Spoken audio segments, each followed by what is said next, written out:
주께서 예수 그리스도를 통하여 은혜 주시기를 원합니다. 이는 내 사랑하는 아들이요. 왜 아들만 하시는가? 딸이요. 이 아들이라 했을 때 이거는 성별을 의미하는 것이 아니라 하나님의 사랑하는 자녀를 통합적인 단어로 사용하고 있습니다. 내 사랑하는 아들이요, 또 딸이요. 저와 여러분을 향한 하나님의 마음인 것이죠.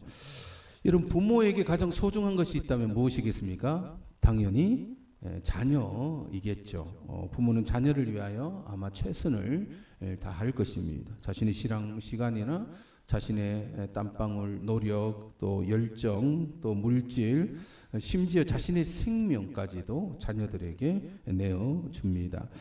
자녀라는 이유 때문에 부모는 그 모든 일을 하고 있는 거죠. 희생을 합니다. 자녀가 사랑의 대상이기 때문에 그러하죠. 무조건적인 사랑, 내리사랑이라 하기도 합니다. 그래서 부모는 자녀가 잘 되는 것으로 기쁨을 누리기죠. 자녀가 자라고 성장하고 커서 바르게 자신의 어떤 꿈을 펼쳐가는 것을, 가치를 실현해 나가는 그런 모습을 보면 부모의 마음이 더 기쁨을 얻게 됩니다. 자녀가 잘 되기를 원하는 것은 모든 부모가 가진 그런 마음이라 할 수 있죠.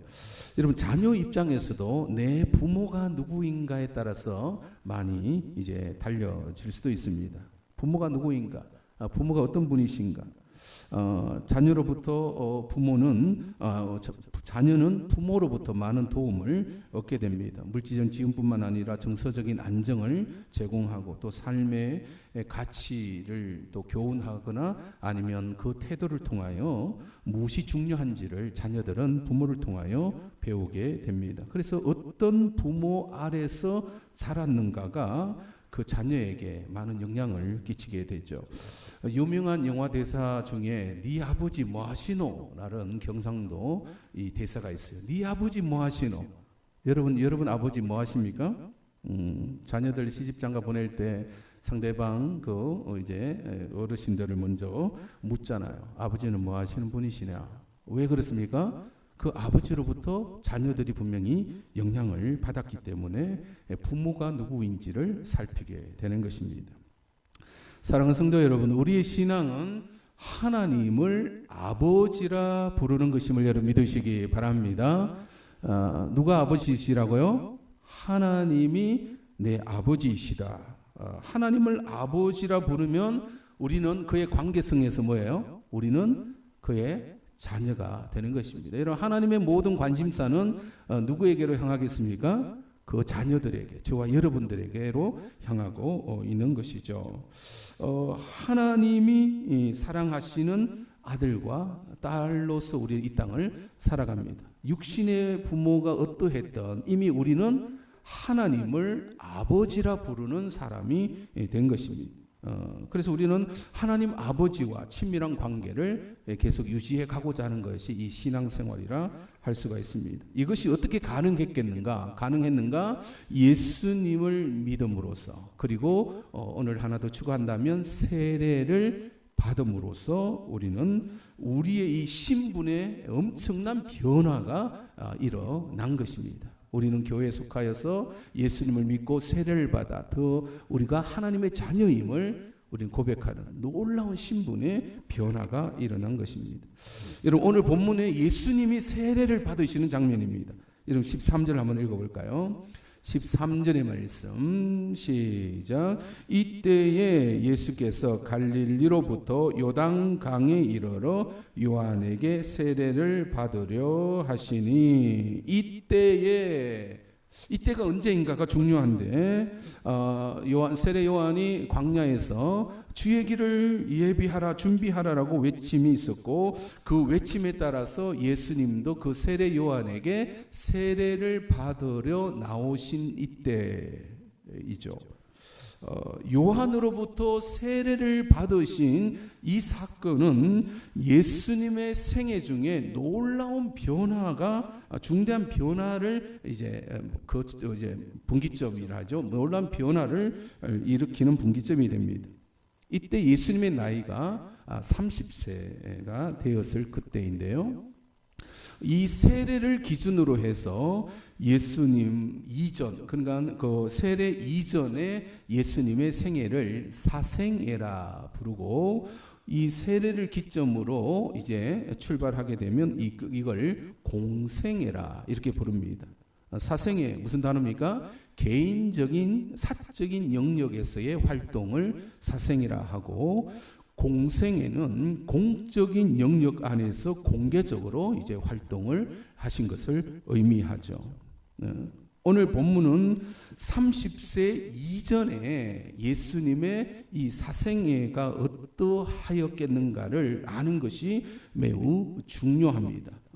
몇 가지 정보를 가지고 예수께서 한 살부터 30세까지 어떤 삶을 살았는가, 성경에는 그것이 잘 기록으로 안 나타나요. 사생이니까 잘 몰랐단 말이에요. 그런데 몇 가지 단어를 통하여 추론할 수가 있는데, 먼저 예수님에게 붙여지는 단어 속에 나사렛 예수라는 단어가 있습니다. 나사렛 예수 무슨 뜻일까요? 나사렛 출신의 예수라는 그런 뜻입니다. 그래서 예수님은 태어나면서부터 30세까지 어디서 자라나셨다? 나사렛에서 자라나신 것입니다. 나사렛에서 10대를 보내시고 20대를 완전히 이제 보내시고 이제 30세가 되신 거죠. 그런데 이 나사렛이라는 동네는 이런 구절이 있습니다. 야, 나사렛에서 무슨 선한 것이 나오겠느냐라는 그 당시에 어떤 유행했던 말이라 할까요? 그러면 그 나사렛이라는 동네가 좋은 동네라는 거예요? 조금 후진 동네라는 거예요? 조금 후진. 야, 나사렛에서 무슨 선한 인물이 나오겠느냐. 그래서 나사렛은 큰 도시가 아니라 시골의 작은 동네쯤. 아마 분위기가 이 양동적인 그런 분위기가 되는 그런 곳이 아닌가 그렇게 여겨집니다. 또한 예수님은 요셉의 아들로 불리워집니다. 그런데 이 요셉은, 아버지 요셉은 예수님의 탄생 때 등장하고 12살 때 예수께서 예루살렘 성전에 한번 들어가 방문하시는데, 그때 언급된 이후로는 이 요셉이 등장하지 않아요. 그러면 어떻게 추론하냐면, 학자들은 예수님의 아버지 요셉은 일찍 세상을 떠난 것으로 이렇게 이해를 합니다. 그러면 아버지 요셉이 세상을 일찍 떠났다면 누가 그 이제 가장의 노릇을 해야 했을까요? 예수님이 당연히 맞이로서 그 장남의 역할을 하죠. 어머니 마리아가 계시고 동생들도 있었습니다. 예수님의 동생이 몇 명이었을까? 예수님의 남동생 이름이 등장합니다. 야고보, 요셉, 시몬, 유다. 네 남동생의 이름이 4명이 등장하고, 누이들도 있었느니라. 이 덜자를 사용했기 때문에 최소 2명의 여동생이 있었던 것으로 보게 됩니다. 그러면 최소 6명의 동생들이 있었던 거죠. 그들을 돌보아야 하는 마지로서의 역할도 해야 했습니다. 또 예수님에게 붙는 단어가 있습니다. 목수의 아들 아니냐, 이런 단어가 예수님께 붙어요. 그러면 무슨 우리를 추론할 수 있어요? 예수님은 자기 아버지가 하는 일을 그대로 이어받아 목수의 일을 하셨겠구나. 30세까지. 그래서 홀 어머니의 자녀가 그럼 몇이에요? 예수님까지 포함하면 7이 되는 거예요. 그러면 예수님의 이 사생애의 삶이 어땠는가? 우리가 추론할 수 있습니다. 가난한 동네에, 가난한 집에 어머니, 홀로 어머니와 6명의 동생을 책임져야 하는 그런 가장의 역할, 무슨 일을 하시면서? 목수의 일을 하시면서 그 세월을 30세까지 보내시게 된 것입니다. 그런데 오늘 본문에 보면 이때에 예수님은 중대한 결심을 하시고 갈릴리 나사렛 집을 나오셔서 어디를 향하여 나아가신 거예요? 세례 요한이 세례를 베푸는 곳으로 나아가 세례를 받고자 하신 것입니다. 그래서 예수님의 생애 가운데 이것은 중대한 전환점이 일어난 건데, 그동안의 사생애의 삶을 마무리하시고 이제 무슨 생활을 하신다? 공생애를 이제 시작하는 시점으로, 출발점으로 잡으신 것입니다. 그만큼 중요한 이 지점인데, 예수께서 세례를 받으시는 이 장면은 우리에게도 아주 중요한 의미 있는 사건인데, 왜냐하면 우리도 예수님과 동일한 세례를 받았기 때문에 그러합니다. 여러분, 예수께서 세례 요한에게 세례를 받고자 하실 때에 요한은 좀 거부했어요. 여러분 14절 15절 볼까요? 14절 15절의 말씀 시작. 요한이 말려 이르되 내가 당신에게서 세례를 받아야 할 터인데 당신이 내게로 오시나이까? 예수께서 대답하여 이르시되 이제 허락하라. 우리가 이와 같이 하여 모든 의를 이루는 것이 합당하니라 하시니 이에 요한이 허락하는지라. 예수님은 요한의 그 베푸는 물 세례, 회개의 세례죠. 그 회개의 세례를 받을 필요가 없는 분이셨습니다. 왜 그럴까요? 예수님은 죄가 없으신 분이시기 때문에 회개할 거리가 없으신 거예요. 우리가 요한복음에서 이미 살펴본 대로 예수님은 태초로부터 계셨던 말씀이시고 그 말씀은 곧 하나님이셨다라고 말씀하셨습니다. 그리고 그분이 육신을 입고 이 땅에 우리와 함께하기 위하여 사람의 모습으로 오신 거죠. 사람이셨지만 죄는 없으신 분이셨습니다. 따라서 요한의 그 회개의 세례를 받을 이유가 없는 거죠. 그래서 세례 요한의 말처럼 세례 요한이 오히려 예수님으로부터 세례를 받아야 되는데 어찌 예수님이 세례를 받으신단 말입니까? 그래서 예수님이 뭐라고 말씀하셨어요? 이제 허락하라. 우리가 이와 같이 하여 모든 의를 이루는 것이 합당하니라. 즉 의를 이루기 위하여 예수님이 회개의 세례를 예수님이 받고자 하신 것은 모든 의를 이루기 위함이다. 의는 뭐라 하냐면 죄로부터 씻음을 받는 것을 의미합니다. 예수님은 죄가 없으시지만 죄인된 사람의 모습으로 오셔서 이 땅에 오셨기에 사람들과 동일한 위치에 서서 지금 세례를 받고 계시는 것입니다. 그 이유는 모든 사람이 이 세례를 통하여 의를 이루게 하기 위함이다라고 말씀하신 것입니다. 모든 사람이 죄인이며 내 죄를 회개함으로써 무엇을 받아야 된다? 세례를 받아서 죄 씻음을 받아야 된다는 것입니다. 이걸 당위성, 이건 분명히 해야 된다. 즉 예수님도 세례를 받으셨는데 나 같은 죄인도 뭘 받아야 된다? 세례를 받아야 함을 모든 이의 의를 이루기 위하여 예수님은 그 세례를 몸소 이제 받으신 것입니다. 사람이라면 누구나 예외 없이 무엇을 받아야 된다? 세례를 받아야 됩니다. 여러분, 세례를 받는다는 것은 저와 여러분은 이미 세례를 받은 사람들입니다. 물론 아직 몇몇 분들은 아직 세례를 받지 않았지만 우리 신앙에 있어서 세례를 내가 받는다라는 것은 무엇을 의미하냐면 내가 죄인이며 죄 씻음이 필요한 자입니다라고 인정을 해야만이 세례를 받을 수가 있는 것입니다. 나는 죄인이며, 따라합시다. 나는 죄인이며 죄 용서함을 받아야 하는 사람입니다. 세례 교육을 하는데 가장 중요한 것이 바로 이 내용이에요. 세례란 죄를 씻는다라는 의미가 있다라는 내용을 가르치죠. 여러분, 하루 종일 밖에서 일하다가 들어오면 제일 먼저 하는 것이 뭐예요? 씻는 거죠. 왜? 더러워졌으니까 씻어야 된다는 거죠. 몸을 씻거나 더러워진 옷을 벗어내고 옷을 이제 씻어내는 것입니다. 무엇으로 씻어내죠? 물로 씻어냅니다. 여러분, 그동안 우리가 살면서 옷만 더럽혀졌을까요? 아니면 우리 몸만 더럽혀졌을까요? 또 무엇이 더럽혀졌을까? 우리 마음이 많이 더럽혀졌더라는 거예요. 무엇으로? 죄로 우리는 마음이 더럽혀졌습니다. 그래서 내 마음이 왜 불안한가?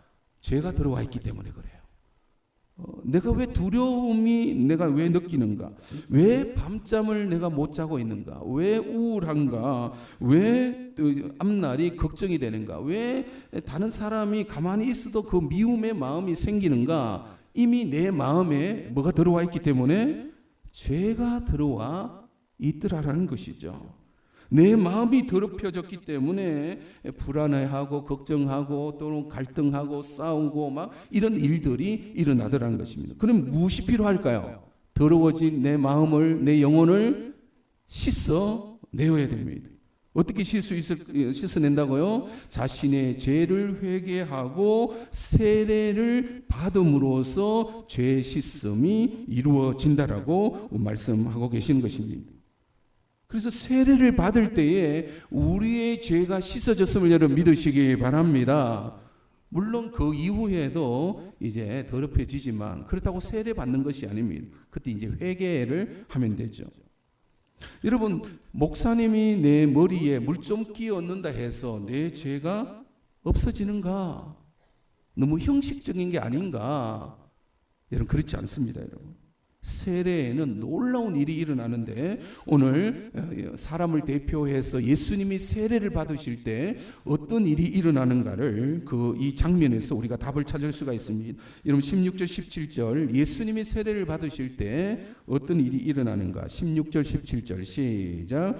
예수께서 세례를 받으시고 곧 물에서 올라오실새 하늘이 열리고 하나님의 성령이 비둘기같이 내려 자기 위에 임하심을 보시더니 하늘로부터 소리가 있어 말씀하시되 이는 내 사랑하는 아들이요 내 기뻐하는 자라 하시니라.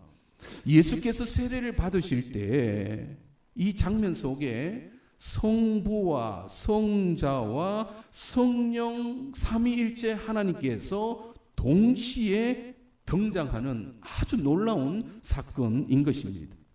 여러분 성경을 전체 다 읽어볼 때 성부, 성자, 성령이 동시에 등장하는 장면이 없어요. 이 본문밖에 없습니다.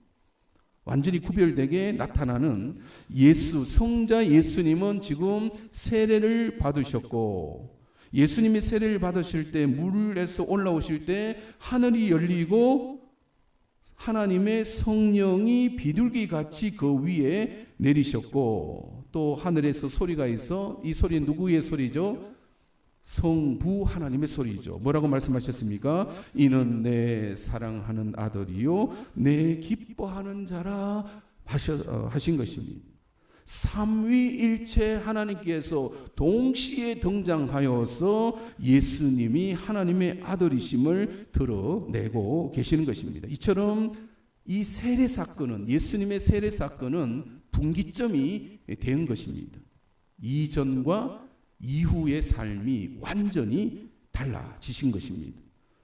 여러분 이전에는 나사렛에서 살고 있었고 또 요셉의 아들로 또 목수의 아들로 가난한 집의 마지로서의 역할을 해야 했던 삶이었습니다. 목수의 일을 하면서 그 동생들 또 그 어머니를 섬겨야 했던 그런 삶을 30세까지 살았는데 세례를 받은 이후에는 하나님의 음성이 들리고 너는 내 사랑하는 아들이요 내 기뻐하는 자라. 물론 예수님은 그 전에도 하나님의 아들이셨지만 이제는 그 생에 있어서 완전한 전환점을 맞이하는데 이제는 정말 하나님의 아들로서의 삶을 살기 시작하신 것입니다. 이를 공생애라 이렇게 이제 일컫죠. 하나님의 아들로서 이제 나사렛에서 나오셔서 하나님의 나라를 이루기 위한 여러 많은 공식적인 사역들을 하기 시작하셨습니다. 더 이상 나사렛 동네에만 머물러 계신 분이 아니신 거예요. 더 이상 가족들을 부양하는 것으로만 자신의 삶의 목적을 삼는 분이 아니셨습니다. 더 이상 목수의 일을 하면서 돈을 벌어야 하는 그러한 분으로서 자신의 인생을 제약하지 않으신 거죠. 이제 무슨 일을 합니까? 하나님의 아들로서 하나님 나라를 이루기 위한 공식적인 일을 이제 막 하기 시작하시는 것입니다. 사랑하는 성도 여러분, 그런데 놀랍게도 저와 여러분에게도 이런 변화가 일어났음을 여러분 믿으시기 바랍니다. 언제 일어났을까요? 우리도 세례를 받을 때 이미 우리 안에 그런 변화가 일어난 것입니다. 세례가 어떻게 주어지는가? 예수께서 위대한 명령을 하실 때 이 본문이 있습니다. 28장, 마태복음 28장 19절 한번 띄워주세요. 자막이 없나요? 자, 여러분 마태복음 찾아야 됩니다. 마태복음 28장 19절을 한번 찾아볼까요? 우리가 세례를 어떻게 받았는가? 마태복음 28장 19절. 마태복음 28장 19절. 우리에게 임한 세례가 어떻게 이루어졌는가를 명확히 말씀하십니다. 시작. 그러므로 너희는 가서 모든 민족을 제자로 삼아 아버지와 아들과 성령의 이름으로 세례를 베풀고. 자, 세례가 어떻게 주어진다고요? 아버지와 아들과 성령의 이름으로입니다. 삼위일체 하나님의 권위를 가지고, 그러니까 동시에 또 나타나는 구절이 바로 이 세례를 베풀 때의 구절인 것입니다. 그래서 여러분, 저와 여러분들도 동일하게 아버지와 아들과 성령의 이름으로 세례를 받은 사람임을 여러분 믿으시기 바랍니다. 그냥 목사님이 물만 꺾여 얹은 게 아니라는 거예요. 성부와 성자와 성령의 이름으로 세례가 베풀어졌습니다. 그래서 이 세례는 내 인생에서 가장 위대한 사건이 되었고, 일생일대 단 한 번 이례적 사건으로 우리에게 들어와 있는 것입니다. 세례받은 사람은 다시는 세례를 줄 수는 없다는 거예요. 왜냐하면 이미 성부와 성자와 성령의 이름으로 베풀어진 그 세례는 취소가 되지 않습니다. 하나님의 권위를 가지고 세례를 베풀었는데, 물론 세례 이후에 개판으로 산 사람도 있지만 그렇다고 해서 세례가 취소되지는 않습니다. 이미 세례를 통하여 신분의 변화가 일어난 것입니다. 어떻게 변화되었어요? 그동안에는 육신의 자녀로만 우리는 살았습니다. 그런데 세례를 통하여 우리는 어떤 신분으로 바뀌었다고요? 하나님의 자녀로 변화되었음을 여러분 믿으시기 바랍니다. 하나님이 우리의 아버지가 된 것이죠. 사랑하는 성도 여러분, 아버지가 누구인가? 누구 집 아들인가? 물론 우리에게는 육신의 부모가 있습니다. 좋든 싫든 육신의 부모로부터 우리는 영향을 받은 사람입니다. 좋은 부모 아래에서 좋은 양육과 좋은 돌봄을, 또 부모의 지지와 어떤 후원으로 잘 자란 부모가 있었음을 너무 감사하는 그런 자녀도 있을 것이고, 형편이 어려운 집안에 태어나서 부모로부터 육체적인 아니면 정서적인 학대를 받은 자녀도 있을 것입니다. 그래서 평생 부모를 원망할 수도 있습니다.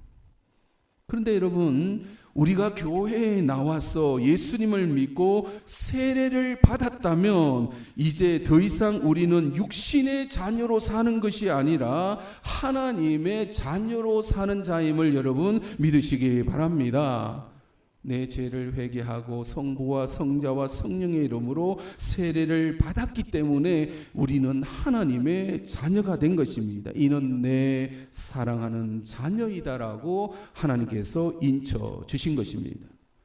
하나님을 향하여 아버지라 부를 수 있는 자녀의 신분을 받은 것입니다. 얼마나 놀라운 변화가 우리 안에 일어났는지, 이제는 언제든지 하나님 아버지로부터 지지와 양육과 보호와 정서적인 어떤 그런 이제 위로와 물질적인 그런 지원을 누구로부터 받는 자녀가 되었다? 하나님으로부터 받는 자녀들이 된 것입니다. 그렇다면 우리는 어떻게 살아야 할까요? 사생애에서 공생애로 전환이 일어나야 됨을 여러분 믿으시기 바랍니다. 개인적인 사생활에 묶여서 평생 그렇게 사는 존재가 아니요, 공식적인 하나님의 나라를 위한 삶으로 우리는 바뀌어진 것입니다. 이전에는 내 개인의 욕망과 욕심과 개인과 자녀의 성공과 출세만이 나의 가장 큰 목적이었더라면, 이제 하나님의 자녀가 되었다면 이제 우리는 하나님의 나라라는 공식적인 영역에서의 활동이 우리에게 주어져 있는 것입니다. 먼저 그의 나라와 그의 의를 구하라. 그리하면 이 모든 것을 너희에게 더하여 주시리라 하신 것입니다. 이를 위해 우리는 교회라는 공적인 기관에 포함되어져 있는, 속해져 있는 것입니다. 교회는 이 땅에 하나님 나라를 이루기 위하여 예수께서 만드신 제도입니다. 우리는 하나님 나라의 공적인 단체에 속한 자로서 우리는 활동을 하고 있는 것입니다. 이거는 내 개인의 문제가 아닌 거예요. 이것은 우리는 이제 공식적인 영역 안에서 우리는 활동하고 있는 것입니다. 우리는 교회에 속하여 하나님의 자녀라는 공인으로 우리는 살아가고 있는 것입니다. 이제 내 하나 잘 되는 것이 나의 목적이 아닌 거예요. 그거는 사생인 거예요. 여러분, 내 하나 잘 되는 것으로 끝나는 것이 아니라 하나님의 나라가 잘 되어야 됨을 여러분 믿으시기 바랍니다. 왜냐하면 나는 하나님의 자녀이기 때문에. 예수께서 하나님 나라를 세우기 위하여 이제 우리가 계속 살펴볼 텐데, 우리도 마찬가지 예수님을 믿음으로 하나님 나라 공인으로서 살아가는 것입니다. 내 하나 잘못하면 나 하나로 끝나는 신분이 아니에요. 누가 욕먹습니까? 예수님이 욕먹고 교회가 욕먹고 하나님 아버지의 얼굴에 먹칠을 하는 것입니다. 예수님의 이름을 망령되이 만들어 죄를 범하는 것입니다. 사랑하는 성도 여러분, 하나님의 자녀로 살아가시기 바랍니다. 세례를 통하여 우리의 신분의 변화가 일어났습니다. 하나님이 사랑하시는 자녀이다라고, 하나님이 기뻐하시는 자녀가 되었다라고, 그래서 우리는 교회에 속하여 하나님 나라를 위한 공적인 영역의 삶을 우리는 살아가고 있는 것입니다. 살아가는 이유가 바뀌어버린 거예요. 사생애로만 머물러 살 수는 없는 것입니다. 우리는 하나님의 자녀가 되었기에 하나님의 나라의 영광을 위하여, 주님의 기쁨을 위하여 살아가는 자들, 그렇게 살아가시는 저와 여러분이 되시기를 주님의 이름으로 축원드립니다. 우리 찬양합시다. 나 주님의 기쁨 되기 원합니다. 나 주님의 기쁨 되기 원하네. 내 마음을 새롭게 하소서. 새 부대가 되게 하여 주사. 주님의 빛 비추게 하소서. 나 주님의 기쁨, 나 주님의 기쁨 되기 원하네. 내 마음을 새롭게 하소서. 새 부대가 되게 하여 주사. 주님의 빛 비추게 하소서. 내가 원하는 한가 주님의 기쁨이 되는 것. 내가 원하는 한 가지 주님의 기쁨이 되는 것. 겸손히 내 마음 드립니다. 겸손히 내 마음 드립니다. 나의 모든 것을, 나의 모든 것 받으소서. 나의 마음을 깨끗이 씻어, 나의 마음 깨끗게 씻어 주사. 주의 길로 행하게 하소서. 내가 원하는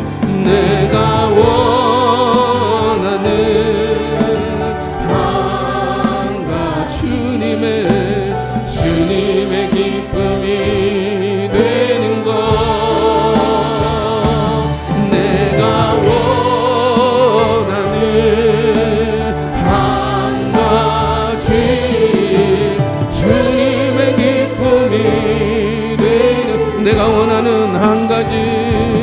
내가 원하는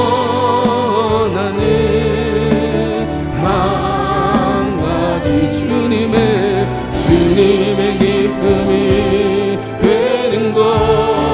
내가 원하는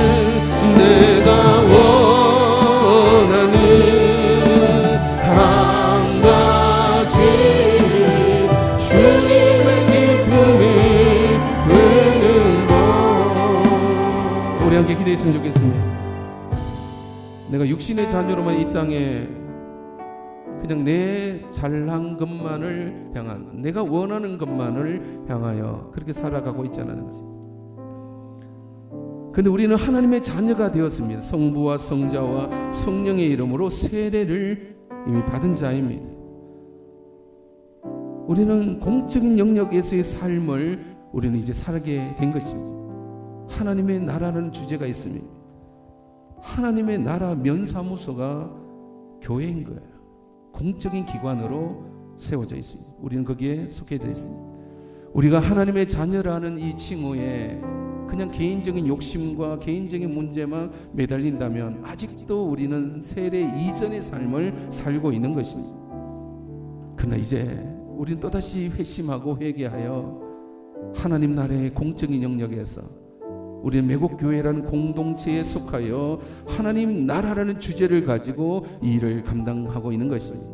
양동 지역을 예수 그리스도의 복음을 전하고 사랑을 전하고 협력하고 힘을 내어서 오직 하나님의 기쁨이 되는 삶을 살게 하여 주시옵소서라고. 그러면 하나님께서 다 부어주실 것입니다. 여러분, 자녀들이 열심히 하고자 하는데 부모가 왜 가만히 있겠습니까? 자녀가 부모의 기쁨이 되어준다면 다 주실 것입니다. 하나님의 기쁨이 되는 삶을 이 공적인 영역에서 하나님 나라라는 주제를 향하여 우리가 살아가게 하여 주시옵소서. 함께 동성으로 기도합니다.